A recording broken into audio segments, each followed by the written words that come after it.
इस मेथड को अप्लाई करने के लिए हम यही मानते हैं कि जो रस्सी है, रस्सी की लेंथ कांस्टेंट रहेगी।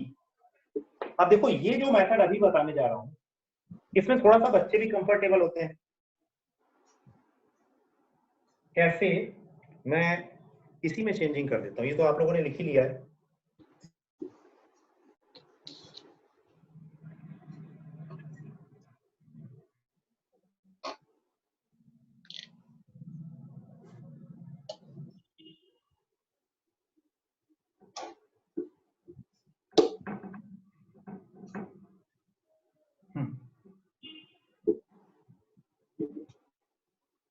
देखो,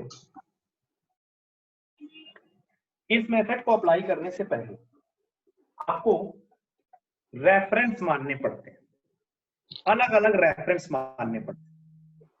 तो ये आपके ऊपर है। मोस्टली जो फिक्स चीजें होती हैं उनको तो जरूर माना जाता है। जैसे ये एक आपने ये माना, दूसरा आप यहां मान लो, तीसरा ये पुली आ रही है इसकी पोजीशन के लिए, तीसरा आप यहां मान लीजिए, ऐसे करके मान। अब देखिए, अब हम क्या करेंगे, डिफरेंट पोजीशंस को मान लेंगे। जैसे मैंने यहां से यहां तक की जो position Lee that is y1 मान लिया। ध्यान दीजिएगा a तक है, पूरा नीचे तक नहीं है। और यहां तक की जो पोजीशन है उसको आप y2 मान लो। फिर क्योंकि ये पुली लगी हुई है तो इसे आप yp मान लो। तो अलग अलग देखिए हमने पोजीशन मान ली, ठीक है। तो केवल इतना मान लेना ही आपके लिए फिलहाल के लिए सही है, ठीक है। ये हमने पोजीशन मान ली। अब आप यहां से यहां तक मैंने y1 माना, वहां से वहां तक y2 माना। अब आप एक चीज देखो, अगर मैं बात करता हूं स्ट्रिंग 1 के लिए, तो स्ट्रिंग 1 देखो यहां से शुरू हो रही है, यहां ऊपर जा रही है, यहां खत्म हो रही है।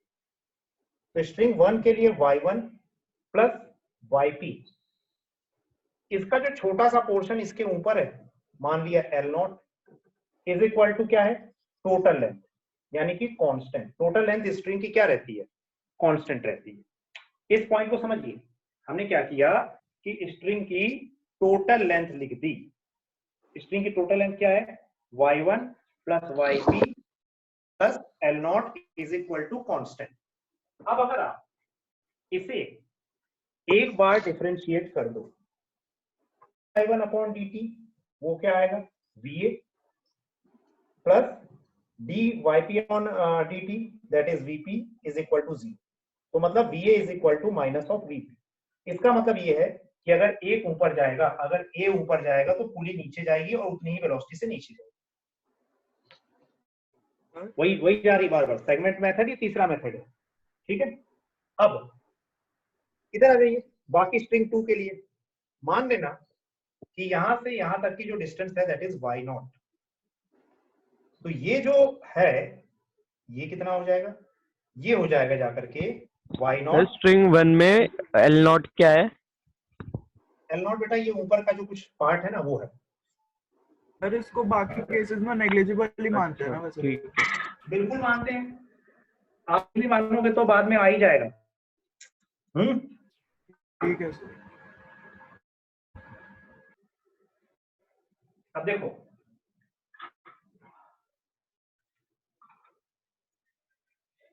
ये कितना है, ये यहां से यहां तक y0 है, ये कितना है, ये y0 माइनस y कितना है, फिर ये कितना है।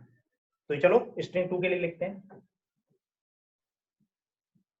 y0 माइनस y, ये पूरा है y2, ये यहां से यहां तक है yp। तो ये कितना होगा, ये होगा y2 माइनस yp। फिर हमने इसको मान लो दूसरे वाले को जो पुली के ऊपर है L0 डैश माना और कांस्टेंट माना। कितनी आसानी से हो गया। ये मोस्टली बच्चे इसमें कंफर्टेबल रहते हैं, ठीक है। तो यहां से देखो क्या रिलेशन आ गया, y2, ठीक है, और सॉरी y0, और ये आ गया minus 2yp plus y0 2yp plus y2 plus is equal to constant. अब देखो इन दोनों फिक्स पॉइंट के बीच की जो डिस्टेंस है वो तो चेंज नहीं होगी, तो यानी इसका डेरिवेटिव 0। yp का क्या आएगा 2 dyp अपॉन dt, ठीक, इज इक्वल टू उधर ले जाएंगे इसको, वो तो कांस्टेंट है, सब 0 हो जाएंगे, 2 dy2 अपॉन dt। तो यहां से क्या आया yp मतलब क्या है, yp मतलब पुली के लिए, यानी कि वेलोसिटी ऑफ पुली इसका जो डबल है किसके बराबर है, ये है वेलोसिटी ऑफ v के बराबर। और वेलोसिटी ऑफ पुली किसके बराबर थी, वो माइनस साइन अगर आप हटा देते हैं, अगर आप केवल मैग्नीट्यूड लेते हैं तो va is equal to vpa, तो इसका मतलब जो vb आया वो ट्वाइस ऑफ v के बराबर आया। अगर vb ट्वाइस ऑफ va के बराबर है तो एक्सेलरेशन क्या होगा, एक्सेलरेशन जो होगा वो भी डबल हो जाएगा, यानी कि एक्सेलरेशन के लिए जो रिलेशन आया AA is equal to AB का हाफ, ये एक्सेलरेशन के लिए रिलेशन आ जाएगा, ध्यान दीजिएगा। तो ये जो है ये हमारा मेथड थर्ड है। अब बात ये आती है, अभी हमने ये समझा, लेकिन हमारा जो टास्क है वो तो एग्जाम में स्कोर करने का है, तो हम उसके लिए कुछ शॉर्टकट लगाते हैं, अब देखिए वो शॉर्टकट बहुत सारे हैं, अब मैं आपको वो शॉर्टकट बताता हूँ, लेकिन शॉर्टकट तभी सीखने चाहिए जब आपको उसका क्लियर है, तभी शॉर्टकट सीखने का फायदा है। जैसे देखो क्या कहता है शॉर्टकट, तो शॉर्टकट देखो सीखना सर बहुत आसान है। हाँ जी सर, यहाँ पे थर्ड स्टेप में वाई नॉट कहाँ गया? वाई नॉट तो बेटा कांस्टेंट है ना, तो डिफरेंशिएट होकर के 0 चला गया। अच्छा ठीक है।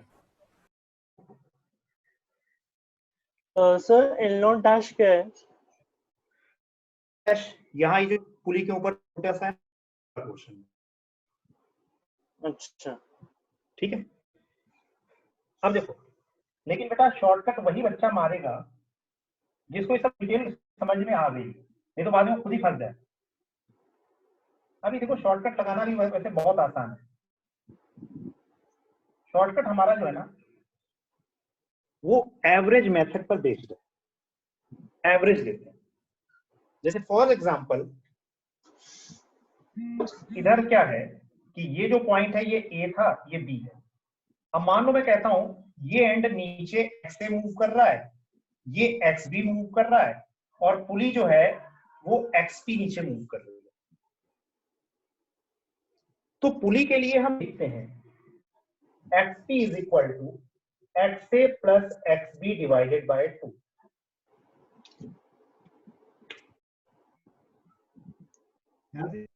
जब मैं सामने जाता इसलिए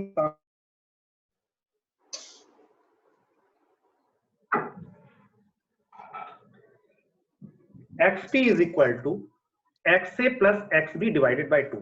ध्यान दीजिएगा। अब इसमें भी देखो क्या है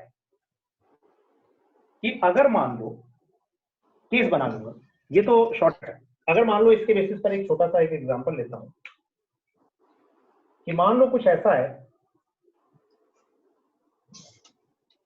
कि ये xp है नीचे आने का, और ये तो नीचे आ रहा है xa, और ये जो है ना ये ऊपर जा रहा है, दैट इज xp।